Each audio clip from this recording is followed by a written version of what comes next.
এখন যুক্তি খণ্ডনে আসবেন পক্ষের দলনেতা মারিয়াম তাসনিম। ধন্যবাদ মাননীয় মডারেটর, আমাকে আবার কথা বলার সুযোগ করে দেওয়ার জন্য। বাংলাদেশে খেটে খাওয়া মানুষের টাকা যখন সুইস ব্যাংকে পাচার করা হয়, অবৈধ উপায়ে আয়ের টাকা যখন দিয়ে যখন বেগম পাড়ায় বাড়ি বানানো হয়, তখন কি দেশে অর্থনৈতিক উন্নয়ন বাধাগ্রস্ত হয় না মাননীয় মডারেটর? আমাদের দেশে এমন কোনো জায়গা বা খাত নেই যেখানে দুর্নীতি হয় না। শিক্ষা খাতের দুর্নীতির জন্য আমাদের দেশের কত শিক্ষার্থী অন্য দেশে পাড়ি জমাচ্ছেন। চিকিৎসা খাতের দুর্নীতির জন্য প্রত্যেকদিন হাজার হাজার মানুষ আমাদের প্রতিবেশী রাষ্ট্র ভারতে পাড়ি জমাচ্ছেন।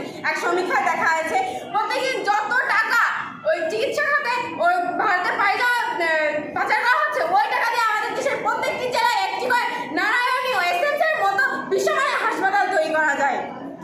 ভূমি অফিস, এজি অফিস, বিদ্যুৎ অফিস, কস্টকোট অফিস, বিআরটিএস অফিসের সীমাহীন দুর্নীতি এদেশের মানুষের কাছে এক আতঙ্কের জায়গা। এসব অফিসের দুর্নীতি নীতিতে পরিণত হয়েছে মাননীয় মডারেটর। আমাদের জাতির পিতা বঙ্গবন্ধু শেখ মুজিবুর রহমান বলেছে যে যেখানে আছে সে যদি সেখান থেকে তার কাজ করে তাহলে দেশের বিশৃঙ্খলা হবে না।